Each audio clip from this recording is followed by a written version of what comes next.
Olá, começa agora mais uma transmissão ao vivo de Tutameia, sempre trazendo para você uma figura, um personagem, um estudioso, um brasileiro que nos ajude a compreender melhor o momento do nosso Brasil, essa situação que a gente está vivendo hoje, e contribua para que a gente possa atuar melhor, viver melhor, trabalhar melhor nessa nossa pátria tão querida.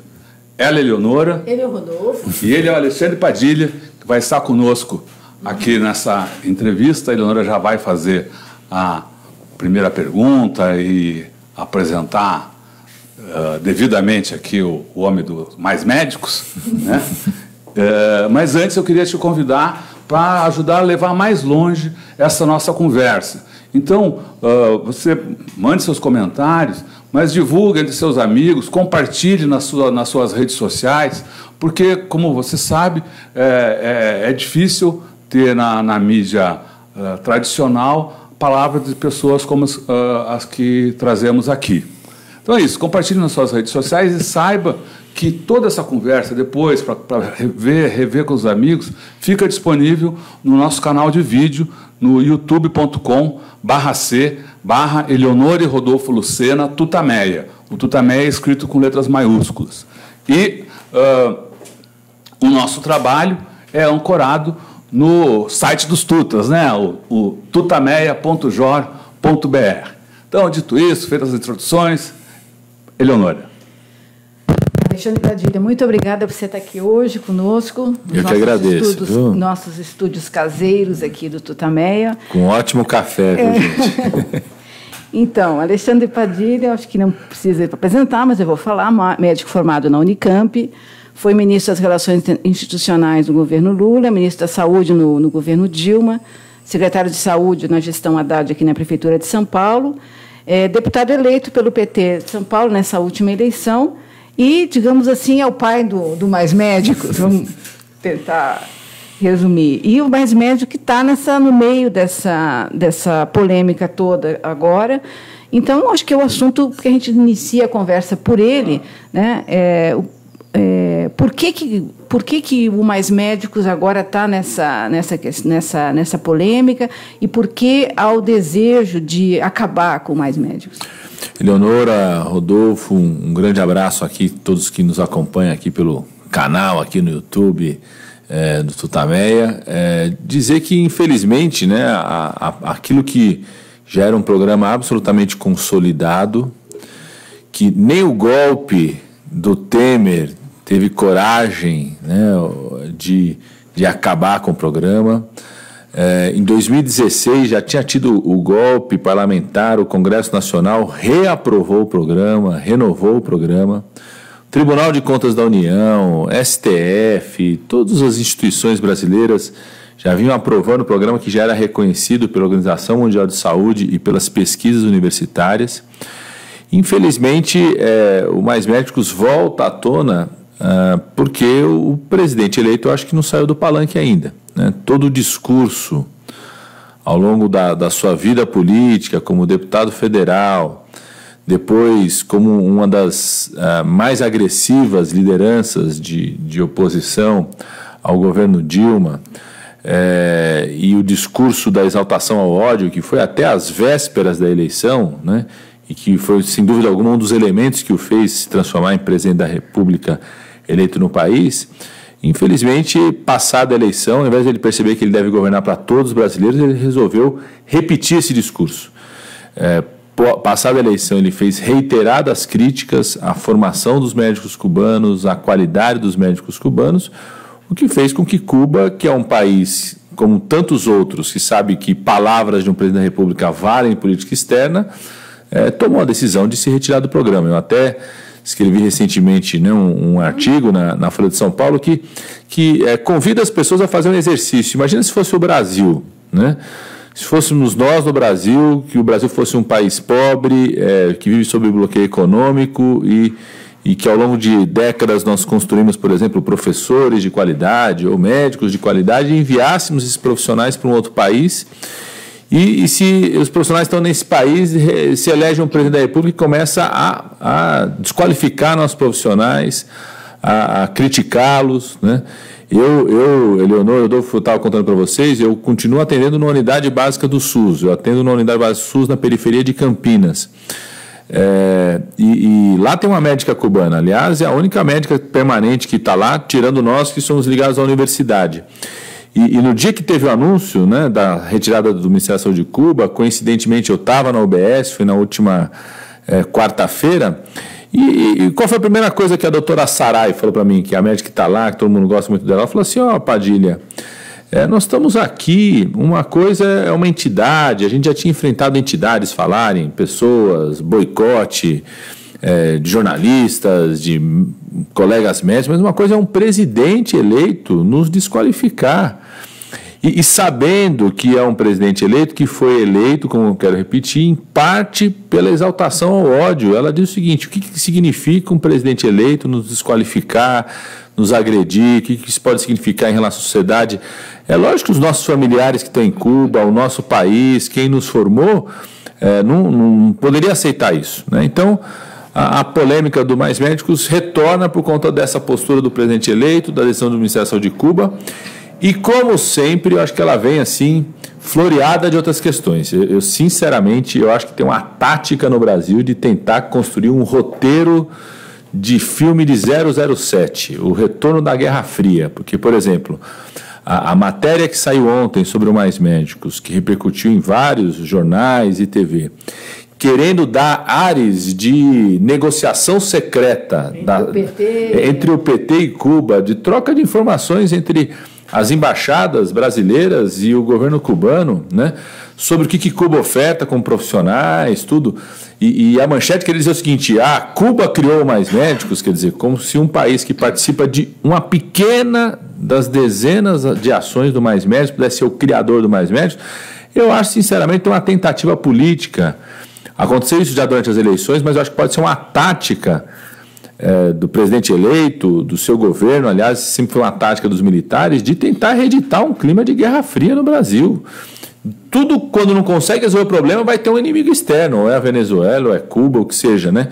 Então eu acho que, eu vim até com a goiabeira cubana, assim, porque eu acho que uma das questões que eu acho que vai ser importante para esse novo momento político do país, a gente não permitir que se tente recriar um clima de Guerra Fria no nosso país, um roteiro de 007, filme daqui a pouco falar que a Gleice é uma espiã russa, sei lá, uma Bond Girl, eu não sei, né? Porque começam, né, a matéria, né, e as pessoas dizendo que foram, né, dando negociações secretas. É verdade, nós, só para vocês saberem, até esclarecendo sobre essa matéria, nós começamos, quer dizer, eu desde o começo da minha vida profissional, eu estava contando para vocês, eu fui trabalhar 6 anos no meio da região amazônica brasileira, coordenando um núcleo da USP, lá no meio da região de Santarém. Então eu sempre convivi com a dificuldade que o Brasil tem e que outros países do mundo têm de garantir profissionais médicos para as áreas mais remotas. Trabalhei em área indígena, trabalhei em garimpo, ribeirinho Então, esse é um tema que eu carrego assim na minha vida inteira. Então, assim que a gente assumiu o Ministério da Saúde em 2011, esse era um tema central nosso, está nos nossos discursos de posse. Nós realizamos um seminário internacional nos 100 primeiros dias do Ministério, foi uma das atividades dos 100 primeiros dias, que foi um seminário internacional que a gente chamou o mundo inteiro para aprender, querer discutir com o mundo como é que o mundo enfrenta esse problema de falta de profissionais médicos. Então, a partir dali, nós fomos conversar não só com Cuba, nós conversamos com... Se procurar, deve ter telegramas secretos também, assim. Conversamos com o Sistema Nacional Público Inglês, com a Inglaterra, mandamos equipes para a Espanha, para Portugal, para a Austrália, para o Canadá. Eles participaram desses seminários. Toda vez que eu ia para a Assembleia Geral da Organização Mundial de Saúde, que acontece todo ano, eu pedia para o Itamaraty, na agenda com os ministros da saúde ou os chefes de Estado dos outros países, colocar como ponto de pauta como que esses países conseguem garantir médicos para os locais mais remotos, né? Então, é verdade, nós procuramos dezenas de países, conversamos, sondamos, sabe por quê? A gente não ia lançar um programa como nós lançamos, tão desafiador, que era levar em tempo curto mais de 14 mil médicos, porque essa era a demanda do programa naquele momento, para as áreas remotas, sem sondar todas as alternativas possíveis, né? E é por isso que o programa foi um sucesso. Ele é reconhecido pela Organização Mundial de Saúde como o maior programa de provimento de médicos que um país já fez, num tempo tão curto. A gente trouxe para as áreas remotas do país o que a Austrália demorou 20 anos para trazer, por exemplo, para as comunidades aborígenas, para as regiões mais remotas da Austrália, com um programa muito parecido com o nosso, ou seja, criar um programa, um registro especial de medicina com avaliação mais curta para o profissional só poder atuar nas áreas mais remotas. Então, a polêmica voltou, né? E eu acho que também um momento importante para a gente discutir saúde, relação intercultural, solidariedade Brasil e América Latina. Acho que o Mais Médicos traz outros temas também. Legal. Antes de a gente, nós vamos detalhar Mais Médicos bem detalhadinho, né? Mas deixa eu fazer um pequeno intervalo aqui para um momento fashion, né? Da nossa entrevista. Ele falou da goiabeira. Que goiabeira cubana. Explica para o povo aqui o que é a goiabeira. Esse é um traje característico da região caribenha. Não é só Cuba, a República Dominicana, Panamá inteiro, pedaço da Venezuela mais relacionado com o Caribe, da Colômbia, né? América Central inteira, e são trajes reconhecidos como trajes oficiais. Então, esses governos do Caribe reconhecem a goiabeira como trajes oficiais, então você pode ir numa cerimônia. Aliás, uma das coisas que eu mais temo, a gente falava muito isso para o presidente Lula. Eu, quando era ministro da Coordenação Política, todo dia de manhã cedo a gente tinha que despachar, eu, Franklin Martins e o Gilberto Carvalho Coelho, falava assim, presidente, e ele adorava usar trajes como esse, falava assim, presidente, nós precisamos transformar aqui no Brasil, como tem a bombacha no Rio Grande do Sul, que é a traje oficial, as batas do Nordeste, tem que ser traje oficial também no Brasil. Não faz sentido um país como esse viver de terno e gravata, né? Então esse aqui é um traje oficial, vim aqui em traje de cerimônia, visitar os estúdios da Tutameia, traje de gala para falar do Mais Médicos. Beleza, Eleonora. Ministro, logo que o primeiro desembarque dos Mais Médicos foi alvo, o médico negro que chegou, a foto correu o mundo, foi alvo de muita hostilidade dos médicos. E, o que o pessoal berrava lá é que era escravidão, né? E esse assunto voltou agora, que os médicos cubanos são escravos, que a Cuba não paga nada. Como é que o senhor responde a esse tipo de argumento, se é que é um argumento? Acho que primeiro, eu acho que sempre quem fala isso está mais preocupado em fazer uma crítica à Cuba do que quais são as alternativas reais para garantir profissional médico no Brasil, porque se for utilizar como critério o percentual da remuneração de um profissional que fica para o Estado ou para a empresa que o contrata como escravidão, todos os profissionais terceirizados no Brasil são absolutamente escravos, porque eu até recebi hoje uma mensagem muito interessante de um profissional de uma empresa terceirizada, que ele começa assim, parabenizando o presidente eleito Bolsonaro pela postura dele, dizendo que são escravos, é isso mesmo. Então ele fala assim, eu gostaria que o senhor também fizesse a mesma coisa com as empresas brasileiras, porque eu recebo R$ 1.300 e descobri no site que a empresa recebe da prefeitura que me contrata R$ 8.000. Se eu descontar a previdência, tudo, fica 60% de lucro para essa empresa. Então também sou escravo. E aí ele fala assim... E vamos lembrar que, no caso de Cuba, os médicos que estão aqui, quem formou os médicos, a escola médica, a escola, inclusive desde o ensino fundamental, foi garantida pelo Estado cubano. Né? E no caso da empresa que eu trabalho, ela não deu nenhum curso, ele comentando com isso. Então, primeiro, usar o critério da remuneração, qual que é o percentual que fica para o Estado, para a Previdência, tudo como critério de escravidão, ou é desconhecer o que é trabalho escravo, né? O que, em parte, quem faz a crítica ao programa Mais Médicos são defensores, né, da interrupção de qualquer fiscalização sobre trabalho escravo no Brasil, né? Ou é querer arrumar um argumento para fazer crítica ao regime cubano. O que eu acho que é muito importante as pessoas saberem, né? Primeiro, nós trouxemos os profissionais de Cuba através de uma parceria com a Organização Pan-Americana de Saúde, exatamente porque as vagas que nós abrimos, que eram necessárias para o Mais Médicos, que os municípios pediram, não foram ocupadas por profissionais, sejam brasileiros ou estrangeiros, que iam para essas áreas através de uma bolsa do governo brasileiro, né? Então, não foi a a prioridade nem a primeira escolha. A primeira escolha era levarmos profissionais ou brasileiros ou estrangeiros que fossem para essas áreas através de um contrato aí com o governo brasileiro, de uma bolsa. Os profissionais, sejam brasileiros ou estrangeiros que foram com essa bolsa, eles são profissionais que estão sendo remunerados enquanto participam do programa. Saindo do programa, eles estão sem emprego, não tem qualquer outro tipo de remuneração, nem previdência, nem nada. Esses profissionais médicos cubanos que estão atuando aqui, através dessa parceria com a Organização Pan-Americana de Saúde, eles não são contratados pelo governo brasileiro. Eles são empregados de uma empresa que o Ministério da Saúde de Cuba constituiu exatamente para fazer essas missões internacionais. Então, são empregados permanentes. Eles recebem salário permanente dessa empresa. Independente se estão no programa Mais Médicos ou não, vão continuar recebendo esse salário permanente. Né? Funciona no mundo todo. Em mais de 60 países. São 70 países hoje onde essa missão internacional está presente, são com esses profissionais, que são contratados permanentes. Uma parte ele faz missão internacional, uma parte ele volta para Cuba para ser professor, preceptor dos alunos da área da saúde, para passar essa experiência internacional de contato dos países para esses alunos que serão futuros médicos em Cuba. Eles têm um fundo previdenciário, um sistema previdenciário, então é diferente do bolsista aqui, que saiu do programa, está sem salário e sem previdência. E recebe o salário que é o salário que para os nossos padrões é muito baixo comparado com a nossa realidade, mas que é o salário que lá em Cuba é extremamente elevado. Né? Quando eles saem em missões internacionais, esses profissionais, além do salário que já tinha em Cuba, passam a receber uma outra remuneração no país onde estão atuando.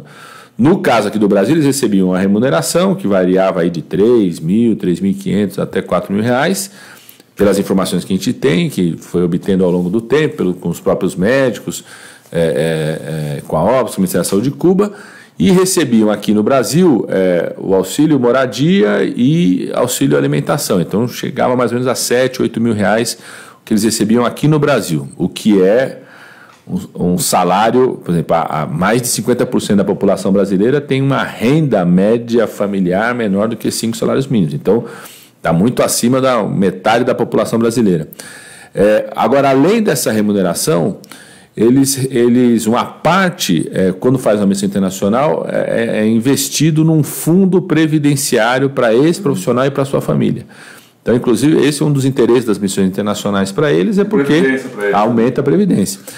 E cerca de 40% de fato fica para o Ministério da Saúde de Cuba, para manter o sistema de saúde público cubano, que é referência mundial. É impressionante como uma ilha pobre e sob bloqueio econômico consegue manter um sistema de saúde com aquela qualidade, para manter a formação dos profissionais de saúde em Cuba, tanto cubanos quanto de outros países. Só para vocês terem ideia, hoje tem mais de 1.000 estudantes americanos, norte-americanos em Cuba, fazendo medicina em Cuba, que atuam, estudam no sistema de saúde cubano, e para manter missões internacionais que Cuba realiza pelo mundo. Eu acho bem interessante, assim, ninguém nunca perguntou quanto que Cuba recebeu quando mandou vários médicos e enfermeiros para o Haiti, no terremoto do Haiti, que o Brasil fazia parte da missão, Cuba fazia parte da missão. A epidemia de ebola também. A epidemia de ebola recentemente. Das várias missões internacionais, são missões humanitárias que Cuba envia sem receber nada, ou seja, são mantidos pela atuação desses profissionais. Não é o mesmo. Para um médico brasileiro, ele tem dificuldade de compreender, até talvez de concordar com um sistema como esse. Mas no Brasil eu recebo muito mais. É verdade, por exemplo, na Europa, eu uso essa comparação. Por exemplo, um médico na Europa, o imposto de renda recai sobre ele cerca de 40% a 45% do salário dele. Israel é a mesma coisa. Cito Israel porque o presidente eleito tem falado muito sobre Israel. Por quê? Para manter a saúde pública e educação gratuita nesses estados de bem-estar social. Então, também as pessoas querem fazer uma comparação em relação ao que é a remuneração de um profissional num país onde tem estado de bem-estar social, saúde pública gratuita, educação gratuita, com um país como o Brasil, onde a gente não conseguiu resolver esses problemas ainda. Então, eu acho que é muito mais uma tentativa de fazer um contraponto a Cuba do que resolver concretamente o déficit que nós temos de conseguir ter profissionais médicos para essas áreas tão remotas. Então, ainda nesse ponto de acusações a Cuba, foi falado aqui, foi falado pelos detratores aí do Mais Médicos, que a saúde de Cuba, que a medicina em Cuba, ou que as universidades não eram de qualidade. Você podia falar um pouco mais sobre isso? Você já citou aí os estudantes americanos que estão lá. Mas contar um pouco mais sobre a saúde ou a medicina, o estudo da medicina, as conquistas da medicina cubana. Rodolfo, se tem um país que não pode falar ou criticar a medicina de Cuba, a saúde pública de Cuba, é o Brasil. É só a gente comparar os indicadores de saúde que existem no Brasil, o que existe em Cuba, e comparando a renda média dos países, né, o PIB dos países, o que significa o investimento em saúde pública em Cuba. Aliás, nenhum dos países das Américas pode fazer qualquer crítica ao sistema público de saúde cubano, tirando o Canadá, que tem indicadores bastante similares, nem os Estados Unidos podem fazer crítica. Porque, por exemplo, Cuba, em 2015, alcançou a erradicação da transmissão do vírus do HIV da mãe para o feto. É o único país das Américas que alcançou isso. Os Estados Unidos não alcançou, mesmo o Canadá, que tem um sistema nacional público consolidado, padrão de renda média muito superior, né? Nenhum outro país das Américas alcançou isso.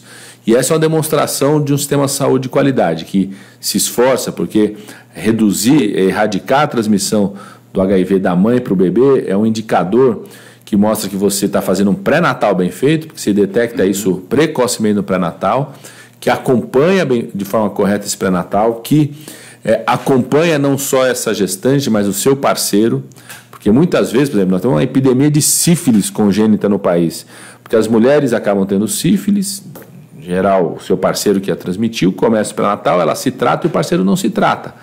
E aí reinfecta essa gestante durante o pré-natal. Então, o que consegue no território onde essa pessoa vive, onde mora, onde trabalha, procurar o parceiro, né, tratar o parceiro, e que durante a assistência ao parto, né, que a redução da transmissão do HIV, você impedir que o vírus do HIV que está na gestante vá para o bebê, além de todo o acompanhamento da gestante no pré-natal, durante o parto você tem que fazer uma injeção endovenosa, né, dar o medicamento para o bebê também, ou seja, é um indicador que mostra que o pré-natal, a assistência hospitalar do parto e depois o acompanhamento da criança é bem feito, né? Então é o único país que erradicou.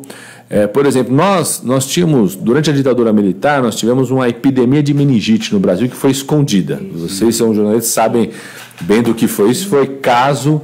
Né, foi censurado. Foi política de governo, censurar a imprensa para impedir a divulgação dos dados dessa epidemia. Aqui nós estamos próximos aqui ao Hospital Emílio Ribas, o Hospital Emílio Ribas ficou lotado de casos de meningite e a imprensa não podia divulgar, né? A Cuba desenvolveu uma vacina para meningite B, que é a vacina que a gente utiliza há quase 20 anos aqui no Brasil, que foi um dos fatores fundamentais para a gente não ter mais epidemias de meningite e o mundo não ter mais, né? Eu, quando era ministro da Saúde, uma das missões públicas, oficiais, que ficam querendo dizer que eram secretas, mas a imprensa cobre, né, os resultados... era para a transferência de tecnologia de 19 produtos que Cuba desenvolveu de medicamento para o câncer, vacina contra o câncer, para o câncer do pulmão, uma descoberta sensacional feita pela medicina cubana, até outras vacinas que nós já tínhamos estavam em transferência de tecnologia, produtos, por exemplo, um problema sério que a gente tem, que é o chamado pé diabético. O maior fator de amputação de pés no Brasil é decorrente do chamado pé diabético. A pessoa tem diabetes e começa a ter, por conta disso, como uma das suas complicações, lesões no pé, a ponto de ter que amputar esse pé. Cuba descobriu um produto para reduzir isso do pé diabético, a gente transferiu tecnologia para cá, ou seja, é um país absolutamente reconhecido em relação à sua excelência na saúde pública. Não à toa, essas missões internacionais que Cuba realiza por mais de 70 países hoje são missões que chegam a ser recomendadas pela Organização Mundial de Saúde, né? E os médicos ficaram aqui 5 anos, né? Foram mais de 20 mil médicos. Eu quero ver, até saiu uma matéria recente já sobre isso, Pega a lista dos erros médicos no Brasil. Se tem algum médico cubano do programa Mais Médicos nessa lista dos erros médicos. Né? Saiu há 2 dias, saiu uma reportagem falando que não teve não só não teve nenhum caso, como também não houve nenhuma denúncia sobre isso. Então, essa é uma demonstração prática da qualidade desses profissionais aqui. Isso é uma das coisas, viu, Rodolfo e Eleonora, que mais me preocupa dessa decisão, né, dessa agressão do governo Bolsonaro e do presidente Bolsonaro eleito, que não é só quantidade que nós vamos perder em qualidade também.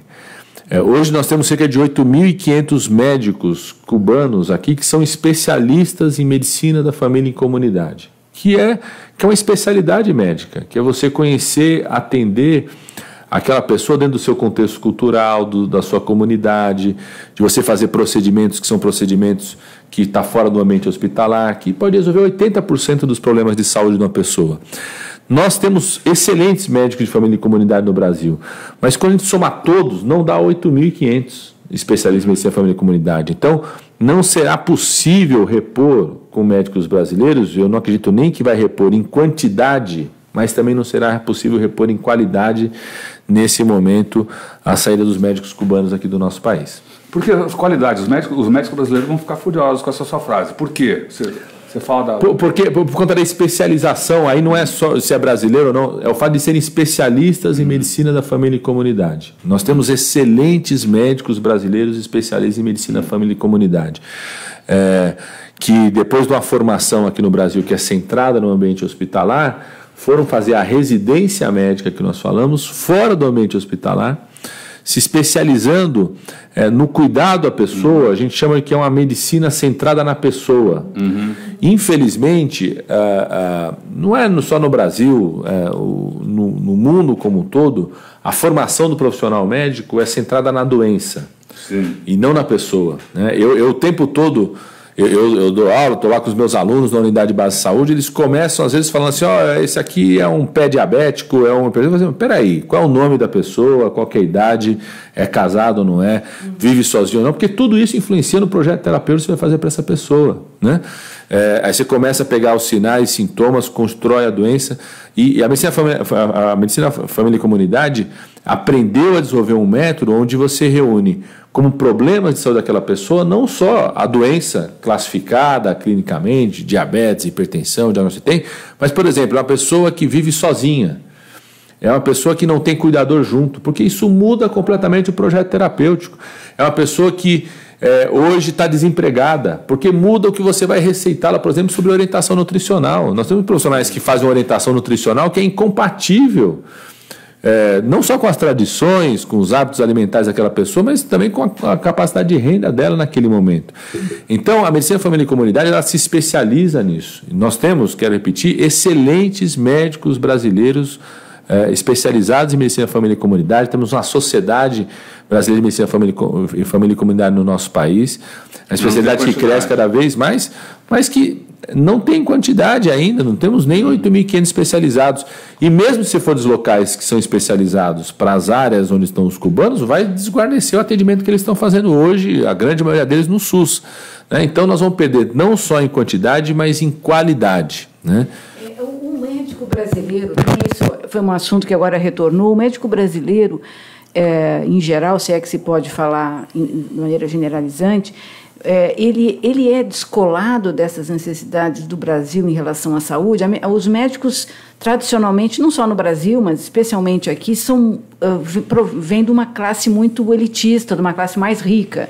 E nesse momento surge muito essa crítica que os médicos não parece que dão as costas às necessidades da saúde da população. Por que isso? Por que o exercício da medicina parece desvinculado dos interesses mais populares do Brasil? Eleonora, isso não é um problema dos médicos brasileiros, isso é um problema da formação médica, né, em boa parte do mundo. Né?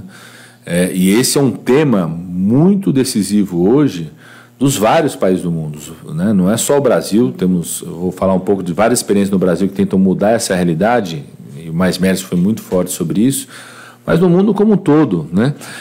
O professor Adib Jatene, que foi um cirurgião cardíaco tradicional aqui do coração, ele tinha uma frase que ele falava o seguinte, né, depois de muito tempo, depois de formado como cirurgião, passou como diretor da Faculdade de Medicina da USP, ele falava uma coisa o seguinte, depois de ter passado como diretor da faculdade, né, eu ouvia ele falar uma coisa assim, ele falou assim, ó, Padilha, a gente tem que começar a formar médicos especialistas em gente. Ele dizia isso. Isso não é um problema do Brasil, não é um problema dos médicos brasileiros. Esse é um tema da formação médica no mundo como um todo. Que é isso?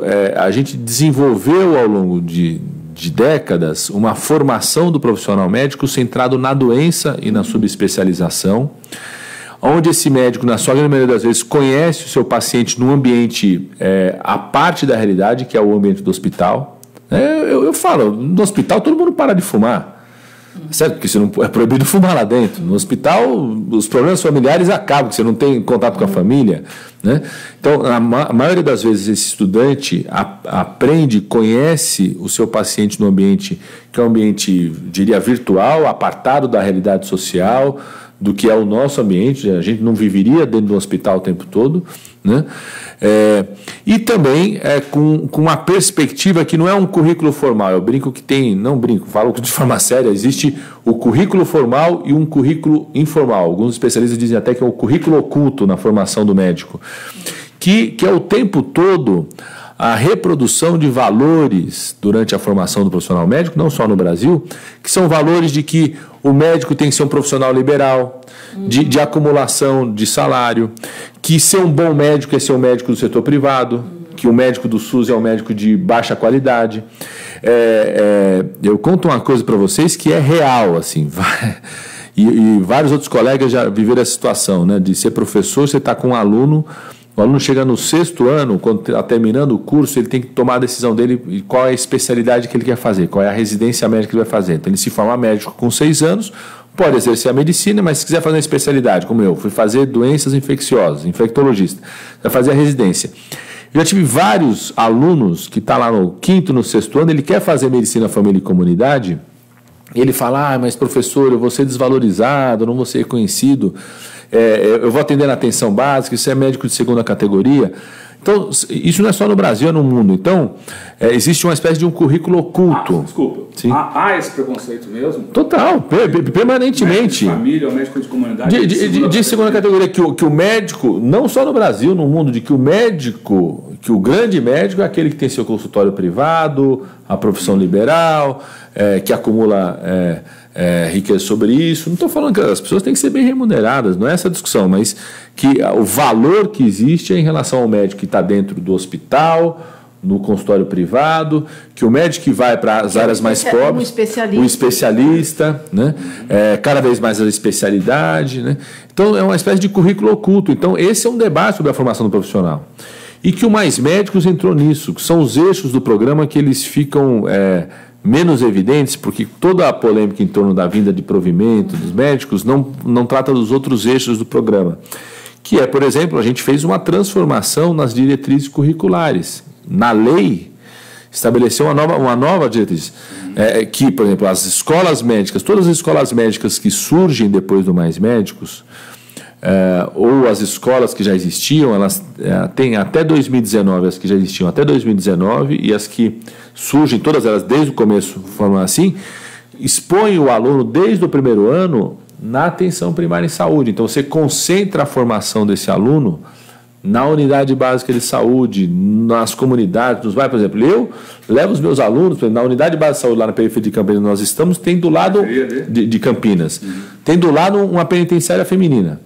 Então a gente leva os nossos alunos desde o começo a conhecer uma penitenciária feminina, conhecer aquela realidade. Então ele vê uma doença, por exemplo, ele vê sífilis no contexto de uma mulher que está lá há quanto tempo, muitas vezes ela é uma gestante, o que isso afeta para o pré-natal. Então ele começa a ampliar a sua visão sobre as pessoas, começa a ter um contato com uma realidade que ele não tinha, começa a desenvolver uma clínica centrada na pessoa. Então as mudanças curriculares na formação. Uma outra coisa que está na lei dos Mais Médicos, que nós começamos as ações preparatórias, infelizmente o Temer interrompeu, que teria reduzido a dependência em relação aos médicos cubanos, é que a partir de 2019, todo médico que entrasse na residência médica, uma parte da sua residência teria que ser nas unidades do Mais Médicos. Por exemplo, um cirurgião. O cirurgião vai fazer a residência. Ele, ao longo da residência, ele adquire a prática de fazer a cirurgia, só que ele nunca acompanha na residência o paciente que ele operou, como que esse paciente está 2, 3 meses depois vivendo na sua casa. Então ele sabe o que é lidar com o curativo desse paciente dentro do hospital, não sabe o que é lidar com o curativo dentro da casa dele, na realidade onde ele vive, onde ele mora, que tecnologias ele pode desenvolver para cuidar desse curativo lá, né? Ou de alguma incapacidade que esse paciente pode ter depois da cirurgia, por exemplo, uma cirurgia ortopédica, como é que vai ser fazer a fisioterapia, né? Então é muito importante para a formação desse cirurgião também, para o cirurgião saber como é que dá a notícia para a pessoa de que vai ter que fazer a cirurgia.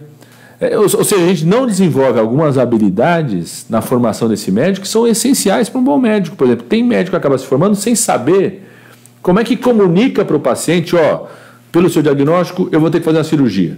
Você vai ter que fazer uma cirurgia. Como é que comunica isso? Como é que fala isso para a família? São habilidades que esse profissional não vai desenvolvendo. Ele desenvolve às vezes dentro do hospital, às vezes não é ele que fala, é a enfermeira que fala, e que são fundamentais para um médico especialista em gente, como diria o professor Adib Jatene, né? Então isso ia ampliar a formação dos nossos profissionais, ou seja, ele ia fazer a residência, cirurgião, anestesiologista, cardiologista, mesmo infectologista. Os infectologistas já gostam de estar sempre na atenção primária, né? A clínica médica, o psiquiatra na unidade básica de saúde, por exemplo, só para vocês saberem, hoje 30% das pessoas que procuram unidade básica de saúde estão tomando remédio para depressão. Ou seja, de cada 10 pacientes na unidade básica de saúde, 3 está tomando remédio para depressão. Eu, quando fui secretário de saúde aqui da cidade de São Paulo, a gente fez uma contabilidade. No ano de 2015, foram dispensados nas farmácias das UBS 150 milhões de comprimidos de antidepressivo, ansiolítico ou antipsicótico. Ou seja, você tem uma proporção enorme de pessoas que estão sendo medicalizadas por algum tipo de doença de saúde mental, algum problema de saúde mental, nas unidades básicas de saúde. Então, é muito importante um psiquiatra que vai se formar, poder passar nessa realidade e tudo. Então, além de ampliar a formação dos nossos especialistas, isso colocaria nessas unidades do Mais Médicos quase 20 mil médicos novos. Uma parte estaria nessas unidades mais remotas, outros estariam nas unidades mais próximas das faculdades, mas a gente estaria reduzindo a dependência fortemente dos médicos cubanos, e eles estariam lá com supervisão das faculdades, da residência, ou seja, era uma medida estruturante para a gente reduzir essa dependência. Infelizmente, tudo foi interrompido pelo governo Temer, então não preparou os preceptores, não formou preceptores para isso, e nós estamos com essa situação aí da saída de Cuba, deixar 1.700 municípios brasileiros, só tem os médicos cubanos desguarnecidos dentro do Mais Médicos. Então vamos voltar aqui à questão dos Mais Médicos. Você falou aí desses 1.700 municípios que vão ficar sem médico no programa. Sem os médicos do programa. Mas o programa, eu queria falar um pouco do que o programa promoveu. O programa não só a ação dos cubanos, mas o programa promoveu na saúde pública brasileira. Com o Mais Médicos, por exemplo, mais de 700 municípios tiveram médico pela primeira vez na sua história, né? Imagino que muitos desses sejam em áreas até áreas indígenas. Podia falar um pouco dessa... eu vou voltar a usar o termo aqui, que imagino que para a vida das pessoas tenha sido isso. A revolução que o Mais Médicos promoveu aí nessas comunidades mais carentes ou mais distantes. Eu acho que a gente pode usar esse termo mesmo, viu, Rodolfo? Eu sempre disse que o Mais Médicos era um primeiro passo de uma revolução necessária que nós vamos fazer no sistema público de saúde do nosso país, né? E era um passo extremamente corajoso, porque começava essa revolução a partir do que a gente chama da base do sistema, a atenção básica de saúde. O que o Mais Médicos significou? Primeiro, um dado que você já trouxe aqui. Nós tínhamos 700 municípios brasileiros que não tinham um médico atuando. Nunca tiveram na sua Nunca tiveram. E passaram a ter com o programa Mais Médicos. A grande maioria desses municípios, 600 e poucos, cerca de 620, 630, são exatamente médicos cubanos que estão lá hoje. Então vão ficar sem esse médico. Nós tivemos Aí tem 4 grandes revistas acadêmicas brasileiras de saúde pública. As 4 fizeram suplementos especiais só para publicar as pesquisas que as universidades fizeram sobre o Mais Médicos. São centenas de pesquisas e elas todas mostram basicamente o seguinte: a presença dos Mais Médicos, não só dos médicos cubanos, significou a cobertura de 62 milhões de brasileiros que não tinham um profissional médico na sua unidade de base de saúde de forma permanente. Se tem um exemplo aqui, unidade de base de saúde da cidade de Campinas, unidade de base de São Bernardo, não tinha uma médica de família e comunidade permanente antes de ter essa médica cubana. Os médicos que tinham lá são médicos ligados às universidades, tudo, mas permanente, que acompanha lá, ela está há quase 3 anos, não tinha, né? E estou falando de Campinas, uma cidade que tem 3 faculdades hoje no estado de São Paulo, que proporcionalmente tem mais médicos do que 1.000 habitantes do que a média do Brasil. Imagina que a gente for falar da região amazônica, da periferia das grandes cidades, cidade Tiradentes, por exemplo, na cidade de São Paulo, assim vai. Os Mais Médicos, a presença dos Mais Médicos reduziu a mortalidade infantil. Dado da cidade de São Paulo, as maiores reduções da mortalidade infantil que nós tivemos na cidade de São Paulo, no período até 2016, foram exatamente nos distritos de saúde da cidade de São Paulo que tinham maior presença de médicos dos Mais Médicos.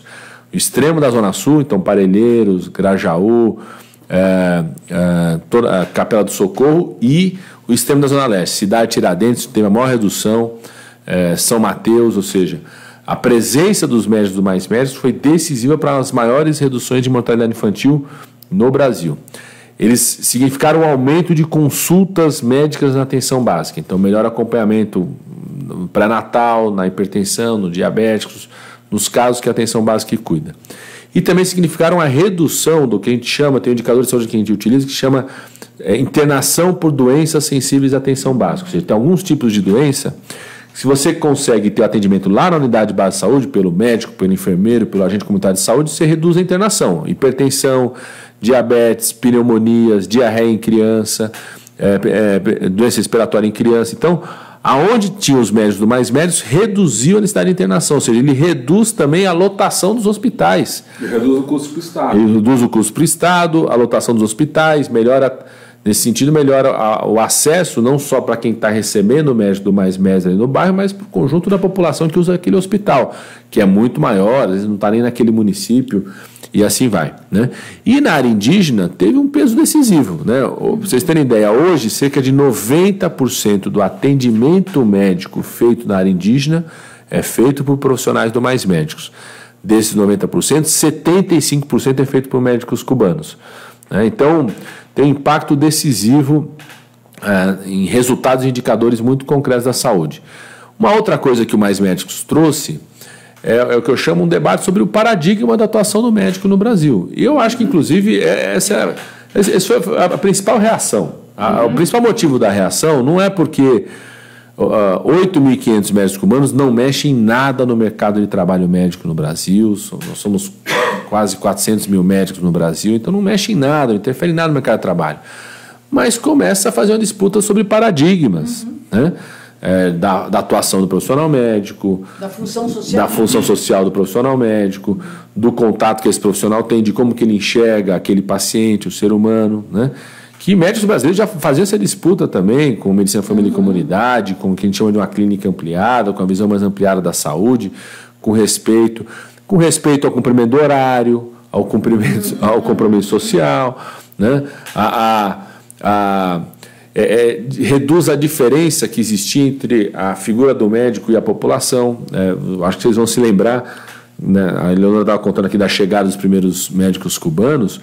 Teve uma jornalista no Rio Grande do Norte que escreveu assim: eu não gostaria de ser atendido por esses médicos porque elas têm cara de empregada doméstica. Ou seja, eles têm cara de povo, né? Então reduz essa distância que existia, né?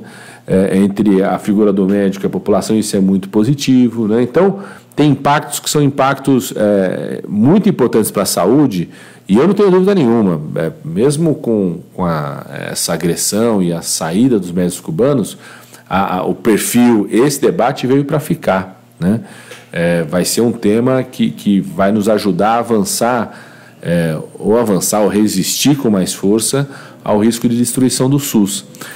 Porque eu acho que também teve um outro impacto do Mais Médicos. Ele envolveu outras pessoas que não eram do campo da saúde nesse debate, né? E vocês mesmos, assim, né? Por exemplo, eu tô vendo artistas, eu vi um post super bonito do Matheus Nattingali falando assim, ó, chorou. Eu fui ver ele falando sobre isso, e ele fala sobre os depoimentos dos médicos cubanos. Então, ou seja, envolveu segmentos da sociedade que não são necessariamente segmentos que até sofriam com a saúde, mas que não se envolviam no debate da saúde. Então, acho que o Mais Médicos envolve outros segmentos do campo social, político, cultural, que vai criar acho que um espaço de debate importante para que a gente trabalhe para que o SUS avance, ou pelo menos resista aos ataques que eu acho que existe hoje ao direito à saúde no nosso país. Então, complementando aí, quer dizer, esse setor, ou boa parte do setor médico, até pela origem, né, em geral vem da elite, tem sido refratária a essa discussão. Mas, como você falou, há setores também que não só estão apoiando, estão sendo mobilizados por essa discussão, como se organizam para isso. Tem essas organizações, acho que não é entidade ainda, mas médicos pela democracia, médicos pela justiça. Enfim, você pode falar um pouco dessas organizações médicas e o que elas representam para a sociedade e como que as pessoas, eventualmente médicos que não conheçam, podem se somar a esse trabalho, participar dessa discussão aí, levar mais longe esse debate. Eu acho que esse é talvez um dos ganhos indiretos fundamentais, né, do Mais Médicos,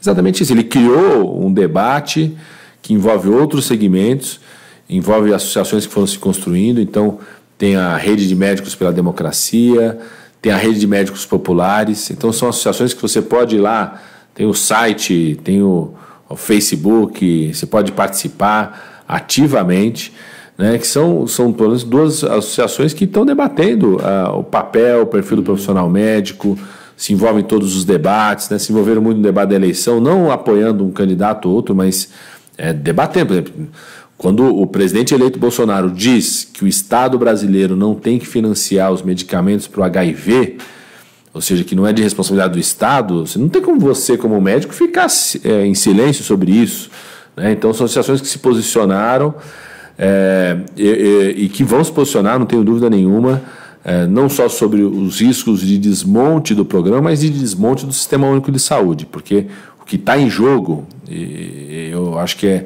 esse é um debate importante, o que está em jogo aquele objetivo que o Brasil resolveu construir na sua Constituição de 88, há 30 anos atrás, de que saúde seria um direito no Brasil, isso está em risco absoluto hoje, né? E a gente vai precisar muito dessas associações, desses debates, para que a gente possa resistir a esse desmonte, né? Não só associações médicas, mas você tem também movimentos que surgem de forma multiprofissional. Por exemplo, eu dou aula num programa que é de residência multiprofissional, na universidade aqui em São Paulo.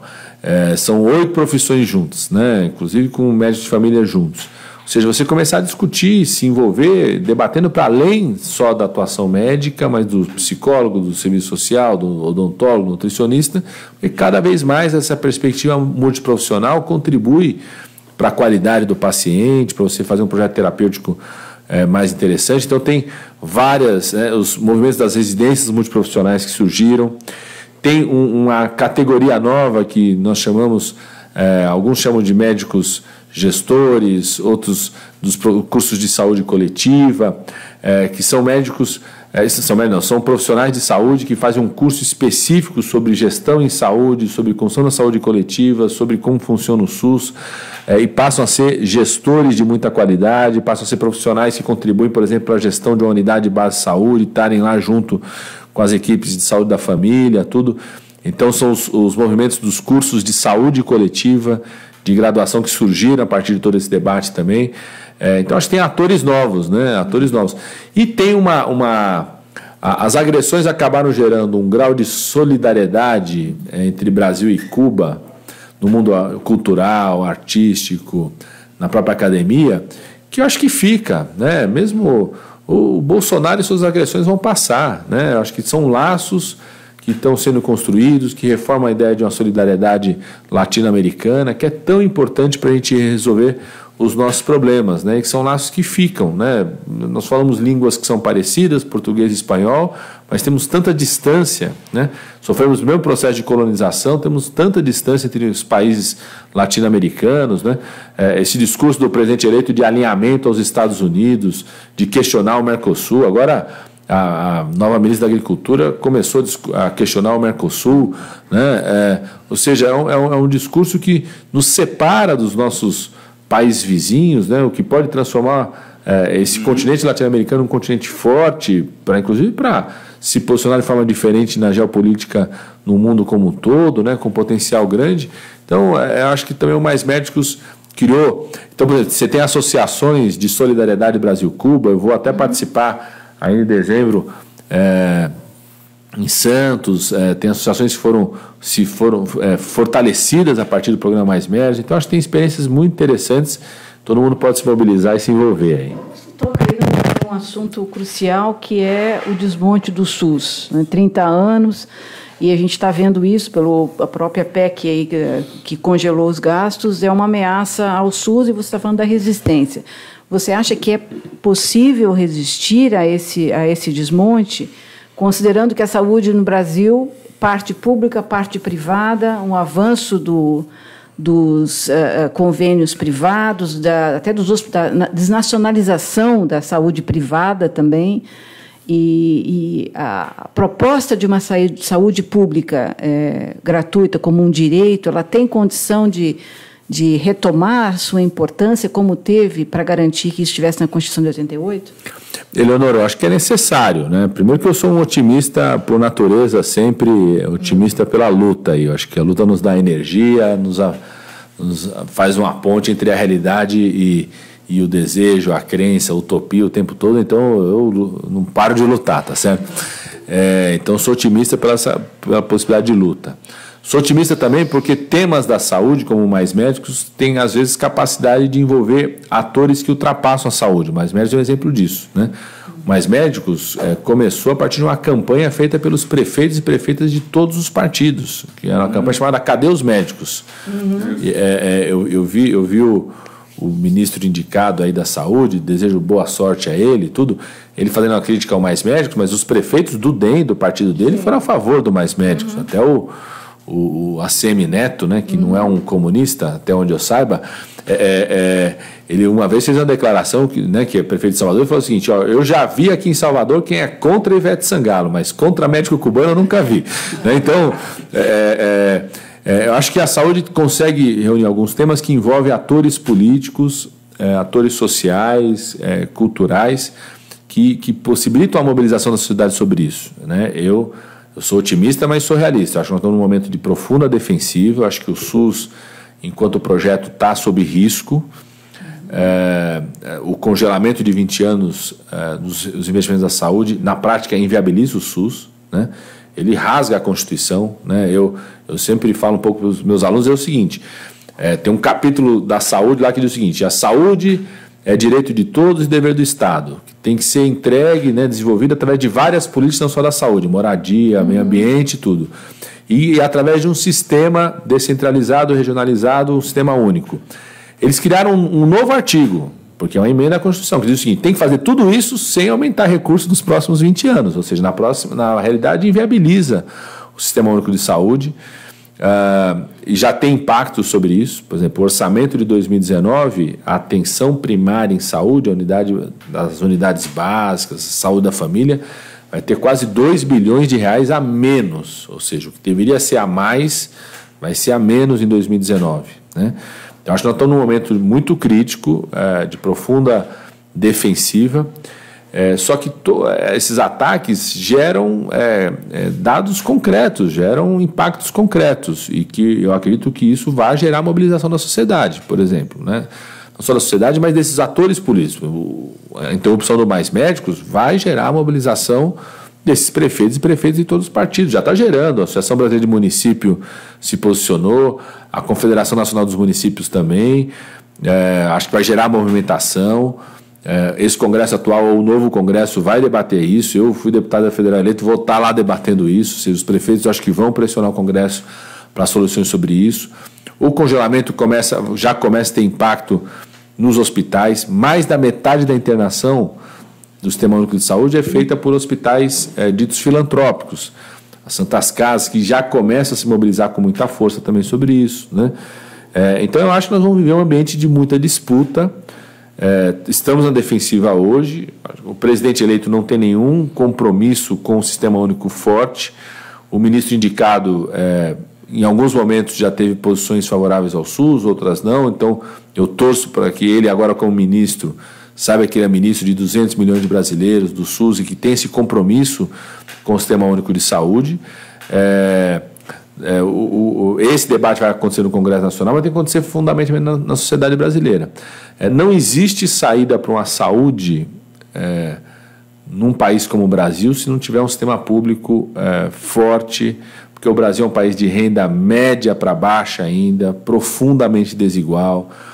O mercado não resolve os problemas de saúde do nosso país, né? Não resolve em lugar nenhum, né? Os Estados Unidos têm os indicadores abaixo de qualquer outro lugar, custos altíssimos por ser um sistema absolutamente privatizado. Num país como o Brasil é que não resolve mesmo, né? Para vocês terem ideia, mais de 90% dos tratamentos de câncer no Brasil são feitos pelo SUS. Mesmo a pessoa que tem plano de saúde, pelo emprego, ou tem plano de saúde individual, muitas vezes o tratamento para o câncer é feito no SUS, o transplante é feito no SUS. Então, a urgência e emergência, a maior parte das vezes, é feita no Sistema Único de Saúde, pelo menos o primeiro atendimento. O SAMU, que salva qualquer pessoa no meio da rua, é do SUS. Então, não existe a possibilidade de a gente ter saúde com um mínimo de qualidade sem um sistema público forte no nosso país, né? Então, eu acho que a realidade vai impor uma grande mobilização de resistência, de muita luta. Acho que vai exigir muita luta. E acho que existe uma capacidade de nós, do setor da saúde, de serem lutas que ampliem para outros segmentos. Sozinhos, a gente não dá conta desse debate. O Mais Médicos é isso, né? O que fez o Mais Médicos acontecer foi porque ele não foi uma mobilização só do setor da saúde. Ele envolveu prefeitos, sociedade, artistas, né, o meio cultural. Virou um debate que envolveu a sociedade como um todo, né? E é isso que permitiu a existência do Mais Médicos, né? Eu sempre conto um pouco a história, a criação do SUS, o debate da Constituição. Uma das coisas que mobilizou a sociedade brasileira para aceitar a ideia de termos um sistema público, universal de saúde, a saúde como direito, dever do Estado, foi, por exemplo, o que acontecia naquele momento sobre os bancos de sangue no Brasil. Porque a lógica de venda da saúde como mercadoria, os bancos de sangue pagavam pessoas para doar, vendiam o produto para um outro hospital, transformou os bancos de sangue num verdadeiro disseminador de doenças no nosso país. Muitas pessoas pegaram HIV, hepatite C, hepatite B. Quem não se lembra aqui da luta do Enfio, do Betinho sobre isso. Então aquilo criou um caldo de mobilização na sociedade brasileira, dizer o seguinte: não, peraí, saúde tem que ter um papel do Estado, tem que ser público, né? Então eu acho que isso pode mobilizar, sim, a nossa sociedade a resistir aos ataques que tem, né? E enfrentar as necessidades de avanços para o SUS. Legal. Você falou aí do banco de sangue, só lá do pessoal. Uma das primeiras matérias que eu trabalhei lá em 1975 foi exatamente uma pesquisa para uma reportagem sobre a venda, as pessoas que sobreviviam vendendo sangue, no banco de sangue lá em Porto Alegre. Olha aí. Isso em 75, olha só. Bom, mas você falou as consequências do corte, do congelamento de verbas para a saúde, enfim, na verdade para todas as áreas sociais. Sim. O fato é que, nesse período de golpe, o Brasil já vive a redução de verbas para os programas sociais, a redução de verbas para os programas da área médica, né? Vivemos aí de 2016 para cá. Eu queria que você falasse um pouco mais das consequências concretas disso. Eu não estou com os números na cabeça, mas a gente já falou aqui no Tutameia que houve, nesse período de 2016 para cá, um aumento da mortalidade infantil, houve uma redução da abrangência dos programas de vacinação e houve um aumento das internações, tem um termo específico médico, mas é por doenças preveníveis. Isso, doenças sensíveis à atenção básica. Então, para o povo entender, falar do concreto, qual é a consequência para a saúde da população, para a vida do brasileiro, dessa redução de gastos? Você falou de 3 indicadores concretos que a gente já está vivendo isso, né? Como você disse, o congelamento de 20 anos ele afeta não só a saúde pública, mas todas as políticas sociais. E toda vez que você mexe, redução do acesso aos serviços de saúde, redução dos atendimentos e outras políticas sociais associadas, tem alguns indicadores que disparam na hora. O mais sensível deles é a mortalidade infantil. Tá mais do que claro que o aumento da mortalidade infantil que nós tivemos de 2016 para cá, depois de 16 anos consecutivos de redução, ou seja, vinha desde 2000, antes do governo Lula, reduzindo ano a ano a mortalidade infantil no nosso país. Tem uma relação direta com a redução das equipes de saúde da família, do trabalho dessas equipes, da atuação, que não é só o médico, o enfermeiro, o técnico de enfermagem, o agente comunitário de saúde tem um papel decisivo. Nós assistimos já em 2016 e em 2017 redução de agentes comunitários de saúde e também redução das políticas sociais. Não é só o Bolsa Família, mas as políticas de assistência social, os equipamentos de assistência social que existem no território, nas comunidades, né? Tudo isso tem sido reduzido pelo congelamento dos recursos. Então já teve um impacto direto no aumento da mortalidade infantil, teve, como você mesmo falou, uma queda brutal na cobertura vacinal e que não tem nada a ver com campanha de Facebook, porque campanha de Facebook contra a vacinação existe há décadas, né, de Facebook ou nas redes sociais como um todo, ou campanhas, movimentos contra a vacinação existem há décadas. Eu por exemplo, quando ministro, a gente introduziu uma vacina nova para as meninas, que foi a vacina contra o HPV. A gente tem que fazer uma grande campanha de orientação, mobilização, porque já existia pessoas que não querem vacinar, querem defender sobre isso. Então não tem nada a ver com campanhas que já existiam. Tem a ver direto, porque a queda vem a partir de 2016, é brutal a redução. A gente já 100% de cobertura passa a ter 80%, 78% no caso da polio, ou seja, menos que 80% da cobertura vacinal, né? Que tem a ver com a desmobilização das equipes. E esse é outro indicador que você falou, que é o que a gente chama de aumento da internação por doenças sensíveis à atenção básica, ou seja, hipertensão, diabetes, infecções pulmonares, né? As crianças voltaram a morrer de diarreia no Brasil, que era algo que a gente tinha simplesmente acabado. Até fecharam vários leitos hospitalares pediátricos que existiam no interior, na época que a gente expandiu a vacinação, porque não tinha mais internação de criança por diarreia. Então foi ficando obsoleto. Alguns hospitais pediátricos voltou a ter essa internação a partir de 2016. Nós estamos vivendo uma situação muito grave, que aparece às vezes, que é a interrupção da assistência farmacêutica no país, pública. Então as dificuldades, por exemplo, transplantado. Tem alguns medicamentos que o transplantado tem que tomar que fazem 4, 5, 6 meses que interrompeu o fornecimento. Farmácia popular. O fechamento da farmácia popular. Medicamentos novos para hepatite C. Tem um medicamento para hepatite C que há 1 ano foi anunciada a incorporação e até hoje o Ministério não conseguiu fornecer para os pacientes, né? Então, isso vai só se agravar se mantendo esse congelamento dos recursos, né? Tendo um impacto muito forte, tanto na atenção básica, mas começa a ter impacto também na rede hospitalar, né? E a gente está vivendo uma situação que combina a redução dos recursos do SUS com a redução do número de pessoas com planos de saúde, porque no Brasil 95% dos planos de saúde são planos coletivos, a sua grande maioria vinculado ao emprego.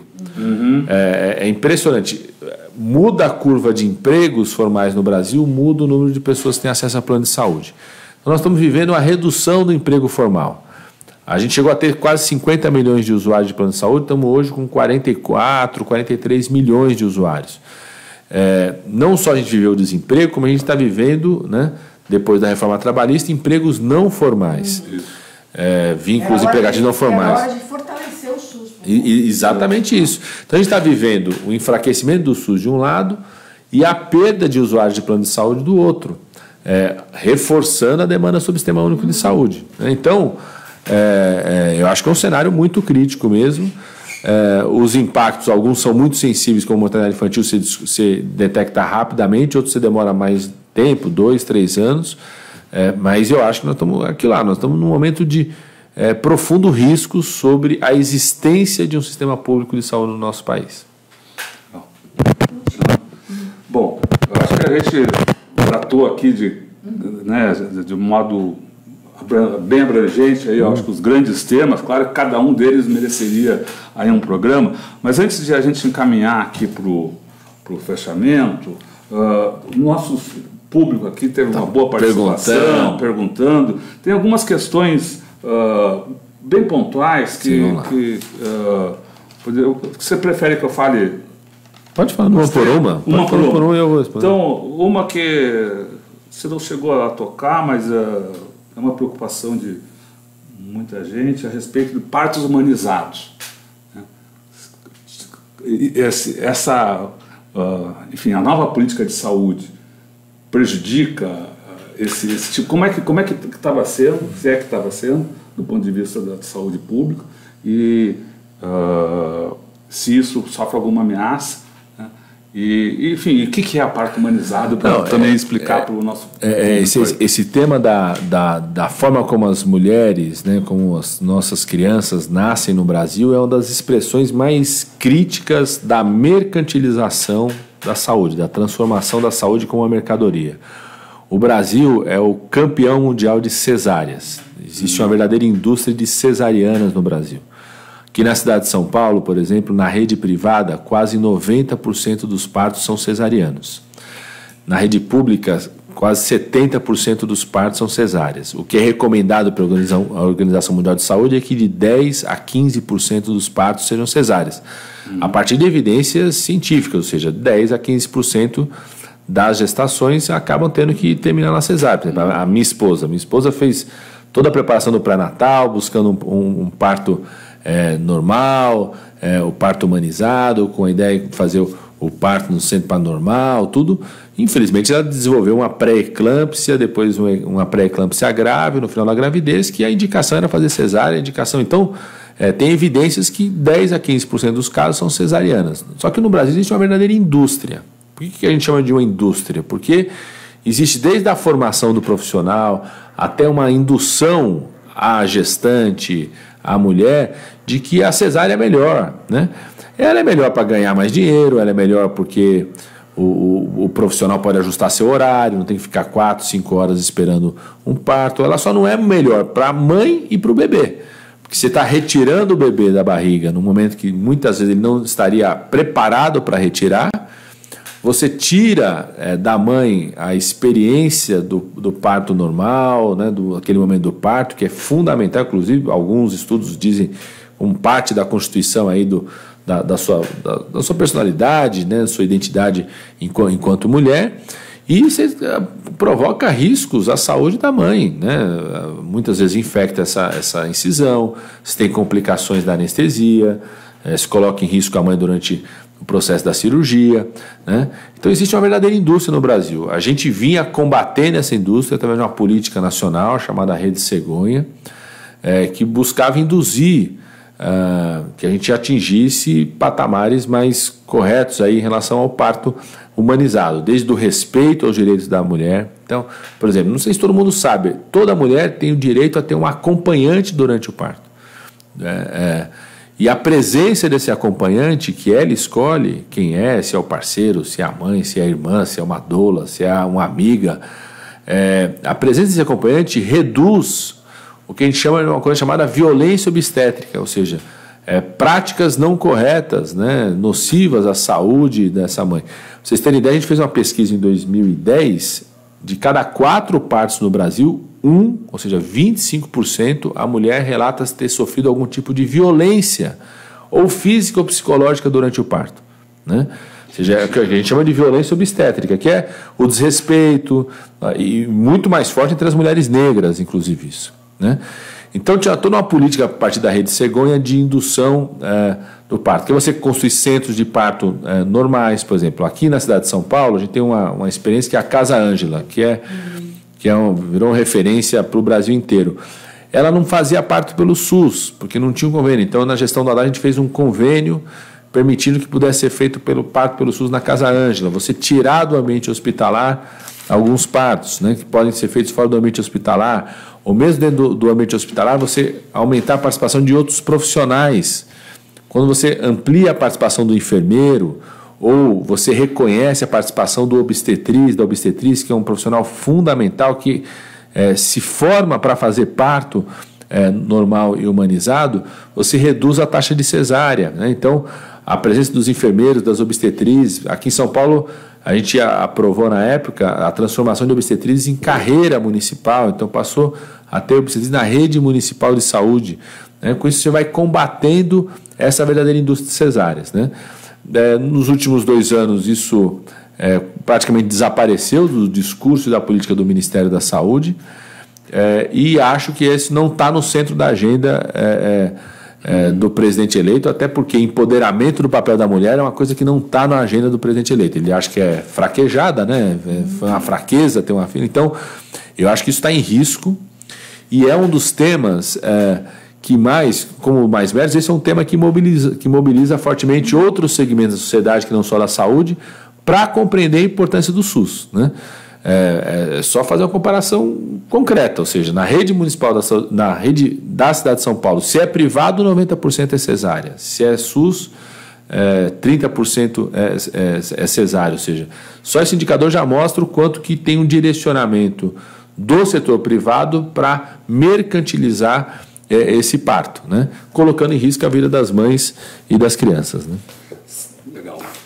Uma outra questão aqui é uma questão mais genérica, mas talvez o que a gente já abordou aí ao longo da conversa, mas só para citar aqui, o nosso internauta pergunta sobre medicina preventiva.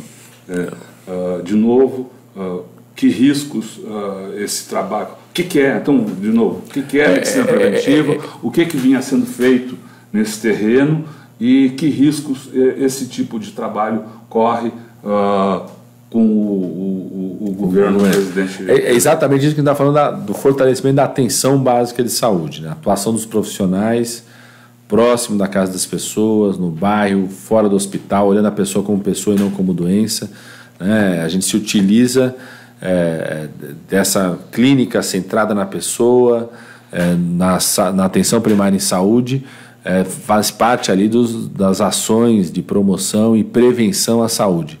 É exatamente isso que está em risco, né? A Política Nacional de Atenção Básica, que nós fizemos em 2011, ela já foi alterada pelo governo Temer em 2017.